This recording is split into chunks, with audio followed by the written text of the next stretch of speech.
নমস্কার, আপনারা দেখছেন সংকেত মিডিয়া, সোজা কথা সহজভাবে। নমস্কার, সংকেত মিডিয়ায় আপনাদের স্বাগত। আমরা এই মুহূর্তে আছি ঠিক দক্ষিণ দিনাজপুর জেলার বালুরঘাট ব্লকের অন্তর্গত নাজিরপুর গ্রাম অঞ্চলের অন্তর্গত ফাঁপুরে, যেখানে কৈলাস সংঘ বলে একটি ক্লাব আছে। সেই ক্লাবের কালী পুজোও দেখাবো। এই হচ্ছে ক্লাবের যারা সদস্য তারা আছেন এখানে প্রত্যেকেই এই কালীমাতার পুজো এবং ক্লাব কালীমাতার পুজোর যারা সদস্যরা আছেন ওনাদের কাছ থেকে আমি সরাসরি জেনে নেবো যে এই পুজো কত বছরে পদার্পণ করলো এবং ওনাদের সারা বছরের অ্যাক্টিভিটিস কী আছে। একদম মন্দির সংলগ্ন এইটাই হচ্ছে কিন্তু ওনাদের ক্লাব। এই ক্লাবে আমি আপনাদের একটু ভেতরটা দেখাচ্ছি। এটি হচ্ছে ক্লাব। এই মুহূর্তে ক্লাবে কিন্তু আজকে মাকে ভোগ দেওয়া হচ্ছে, ভোগ রান্না হচ্ছে। এই হচ্ছে ভোগ রান্না আপনাদের আমরা দেখাচ্ছি এবং তারই প্রস্তুতি চলছে। আর এবং কিছুক্ষণের মধ্যেই এই এখানেও ভোগ অলরেডি রান্না হয়ে গেছে।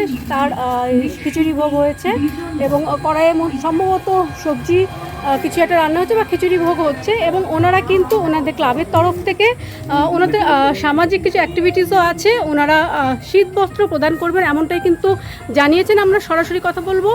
দাদা, আপনাদের এই পুজো কত বছরে পদার্পণ করলো? আমাদের 35 বছর হচ্ছে। 35 বছর।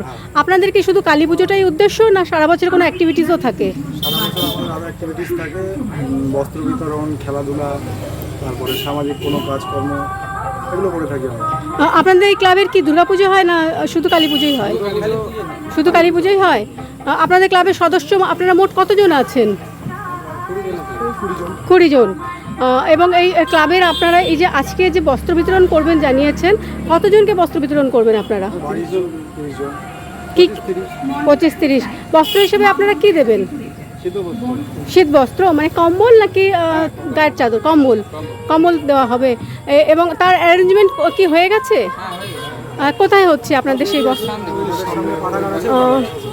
আমরা দেখাচ্ছি এই রাস্তার ঠিক ওপারেই কিন্তু প্রস্তুতি চলছে, লোকজনও চলে এসেছে এবং এখানে কিন্তু বস্ত্র বিতরণ হবে এমনটাই কিন্তু ওনারা জানাচ্ছেন। এই হচ্ছে বস্ত্র বিতরণের যে জায়গাটি, সেটা কিন্তু আমরা যাচ্ছি। এই যে বয়স্ক লোক, ইনি কিন্তু বস্ত্র নিতেই এসেছেন। দাদু, কোথা থেকে এসেছেন? কোথা থেকে এসছেন? খাপুর থেকে এসছেন? কম্বল নিতে এসছেন? প্রত্যেক বছর আসেন? খাপুর থেকে। দাদু, কি নাম? কি নাম? হ্যাঁ, গণেশ কোল বলে একজন বয়স্ক দাদু এসেছেন। উনি কিন্তু প্রত্যেক বছর আসেন এমনটাই জানালেন। আরও এখানে প্রায় অনেকেই এসেছেন আমরা দেখতে পাচ্ছি। এনারা প্রত্যেকেই কিন্তু সকলে এখনো এসে পৌঁছাননি। ওনাদের প্রোগ্রামের সময় এখনও অনেক দেরি আছে। 6টার সময় প্রোগ্রাম। এখানে আমরা দেখাচ্ছি আপনাদের এনারা প্রত্যেকেই কিন্তু বস্ত্র নেওয়ার জন্য এসেছেন, অনেকক্ষণ থেকে অপেক্ষা করছেন এবং প্রস্তুতি চলছে। এই যে বস্ত্র বিতরণের যে প্রস্তুতি, সেই প্রস্তুতি কিন্তু চলছে। ক্লাবের নাম হচ্ছে কৈলাস সংঘ, কিন্তু বস্ত্র বিতরণের যে প্রস্তুতি চলছে এখানে অনেকেই এসে গেছেন বস্ত্র নিতে। আমরা একটু সরাসরি কথা বলি। ঠাকুমা, কি নাম আপনার? উনিও কানে কম শোনে, বুঝতে পারছেন না। আমরা আরও এক ঠাকুমার কাছে চলে যাই। ঠাকুমা, কোথা থেকে এসছেন? কৈগাঁও থেকে এসছেন। কম্বল নিতে এসছেন? প্রত্যেক বছরই আসেন? আমরা আরও এক ঠাকুমাকে দেখতে পাচ্ছি। এখানে অনেক ঠাকুমা আছেন। কোথা থেকে এসছেন? আচ্ছা, কখন এসছেন? কখন এসছেন? অনেকক্ষণ এসেছেন। কম্বল নেবেন? আপনাদেরকে পৌঁছে দেবে বলেছে, ক্লাব কর্তৃপক্ষ বলেছে আপনাদের বাড়ি বাড়ি পৌঁছে দেবেন। অনেকেই এসেছেন। ক্লাব কর্তৃপক্ষ কিন্তু জানাচ্ছেন কম্বল বিতরণের পর ওনারা যেখান থেকে এসে থাকুন না কেন ওনাদের কিন্তু বাড়ি বাড়ি পৌঁছে দেওয়া হবে এমনটাই ওনারা জানাচ্ছেন। আর কিছুক্ষণের মধ্যেই কম্বল বিতরণ অনুষ্ঠান শুরু হবে। যারা অতিথি আছেন এখনও এসে পৌঁছাননি, সেই কারণে হয়তো একটু বিলম্ব হচ্ছে এমনটাই ক্লাব কর্তৃপক্ষ জানিয়েছেন। মুহূর্তে দক্ষিণ দিনাজপুর জেলার বালুরঘাট ব্লকের অন্তর্গত নাজিরপুর গ্রাম অঞ্চলের অন্তর্গত ঠাকুর থেকে আমি সবিতা, সংকেত মিডিয়া।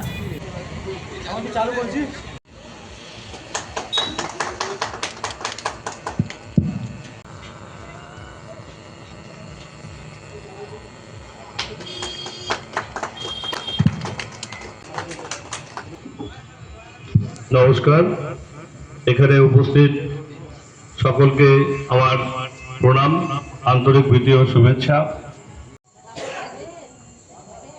এরপর মঞ্চে ডেকে নেব রাধারানী।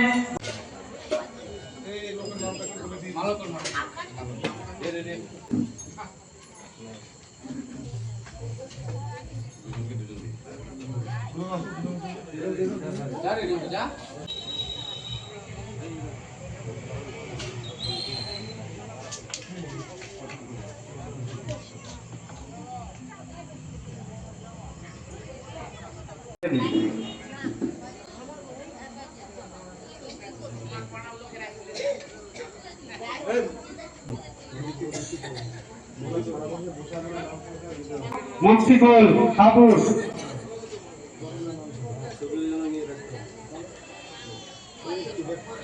কৈলাস সংঘের সদস্যদের বলছি বস্ত্রটি তুলে দেওয়ার জন্য।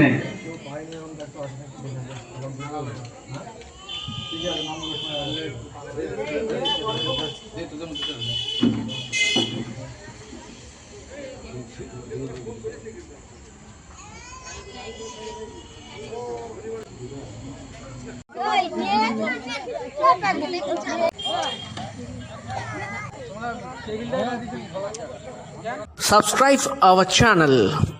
Press the bell icon.